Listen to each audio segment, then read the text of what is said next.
နော် X-ray ကရိုးရိုးတက်မှန်ပေါ့နော်အဲ့နှစ်ခုကဘာလို့ရိုက်ရလဲဘလို့ကွာတယ်လဲပေါ့ဒါလေးကျွန်တော်တို့နော်ဒီအများပြည်သူလူထုနားလဲအောင်အနေငယ်ရှင်းပြခြင်း ਨੇ အဲ့တော့ X-ray ရိုးရိုးတက်မှန်ကဘာလဲဆိုရင်အလွယ်ဆုံးပြောရင်သူဒီအယိုးကိုပဲတွေ့ရအောင်ရိုက်တာနော် X-ray ကသူ့မှာဒီကတွေ့ရတာအယိုးတွေပဲဒါဆိုရင်ခါယိုးတွေနော်ခါယိုး9ယိုးရှိတယ်ပေါ့နော်ဆိုတော့ဒီမှာကွယ်သွားလို့1 2 3 4 5 sorry ဒါ5ပြီးရစမယ်ပေါ့နော်1 2 3 4 5ဒီစီရောက်နော်ဆိုတော့ခါယိုး9ယိုးရှိမယ်ဒီအောက်မှာ sacrum လို့ခေါ်တယ်ကျွန်တော်တို့မိညောင်ယိုးပိုင်းရှိမယ်နော်ဆိုတော့ဒီကောင်ပေါ့နော်ဒါက sacrum အပေါ်မှာခါယိုး9ခုရှိတယ်ဆိုတော့အဲ့အယိုးတွေကြည့်ရင်အပြင်ကျွန်တော်တို့ကအယိုးကျိုးမကျိုးတော့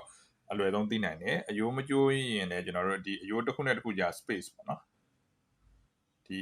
အကွာပဲအဲ့ intra ကျွန်တော်တို့ vertebral space လို့ခေါ်တယ်နော်အဲ့ space ကျင်းမကျင်းကြည့်ရတယ်နော်အဲ့တော့အဲ့ space ကျင်းသွားရင်ကျွန်တော်တို့ကအဲ့နားမှာအလွယ်ဆုံး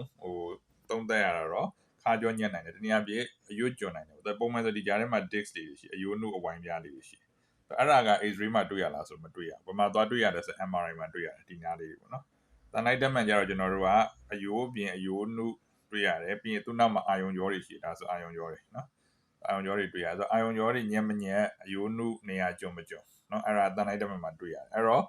ပထမဆင့်ဆိုကျွန်တော်တို့ကရိုးတက်မှန်ရိုက်ခိုင်းတယ်။လိုအပ်တဲ့ကုသမှုပေးတယ်မတတ်တာဘူးဆိုရင်နော်ဒီ MRI ထိသွားတယ်နော် MRI သွားပြီးတော့ထပ်ပြီးတော့လိုအပ်တဲ့ကုသမှုပေးတယ်အဲ့ဒါမှမတတ်တာဘူးဆိုရင်နောက်ဆုံးဆင့်ကြတော့ခွဲစိတ်ကုသတဲ့အဆင့်ရောက်တတ်တယ်အဲ့ဒါဆိုရင် MRI ကြည့်ပြီးတော့မှခွဲစိတ်ကုသမှုသွားရင်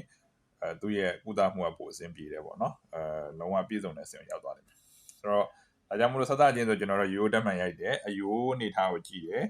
ပြီးရင်အယိုးတစ်ခုနဲ့တစ်ခုကြား space ကိုကြည့်တယ်ဆိုတော့ဒီနားဆိုရင်ဒါဆိုရင်ကျွန်တော်တို့က space ကျင်းတယ်လို့ယူဆ intervertebral space ကျင်းတယ်ဆိုတော့ကျင်းတဲ့ဆိုတဲ့သဘောကသူတို့ကြားထဲမှာရှိတဲ့အယွတ်ကဒီလိုမျိုးနေရာကျွံသွားတာဖြစ်နေတယ်နော်နည်းနည်းပြားပြီးတော့နေရာကျွံသွားတာဖြစ်နေတယ်အဲ့တော့ဗမာတူလဲဆိုရင်ကျွန်တော်တို့ကဒီလိုနေရာပေါ့နော်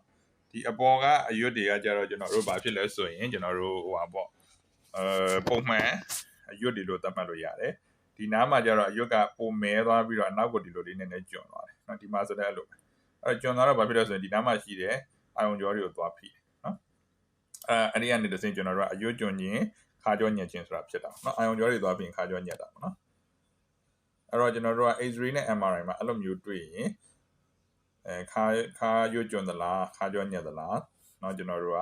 သုံးသပ်နိုင်တယ်เนาะဆိုတော့ဓာတ်မှတ်မှာဆိုရင်တော့အကျဉ်းပြင်းပဲပေါ့နော်ဒီလိုနေရာကျင်းဖြစ်နိုင်တယ်လို့ယူဆတယ်တနိုက်ဓာတ်မှတ်မှာကျင်းတော့ဒီလိုမျိုးလုံးဝเนาะကျွန်တော်တို့ကျင်းနေတဲ့နေရာတွေကိုတွေ့နိုင်တယ်เนาะဒီလိုမျိုးအာယုံကြောကိုလုံးဝသွားပြီးတော့ဖိနေတာလေးကိုတွေ့နိုင်ပါတယ်เนาะအဲ့ဒါဆိုရင်ဘာဖြစ်လို့တနိုက်ဓာတ်မှတ်ရိုက်လဲဘာဖြစ်လို့ရိုးရိုးဓာတ်မှတ်ရိုက်လဲဘယ်လိုမျိုးအတိတ်ပဲကောက်တယ်ဆိုတာဒီနားလည်ရင်ကျွန်တော်တို့เนาะဒီဆရာဝန်တွေကုသမှုပေးတဲ့ခါမှာကိုကပို့ပြီးတော့ပူပေါင်းဆောင်ရွက်